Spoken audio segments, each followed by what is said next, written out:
Ready to get SolidWorks up and running in just a few minutes? Here's how to do it, step by step.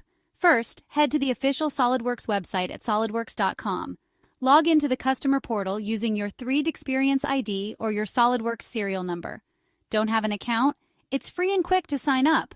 Once you're in, look for the Download section.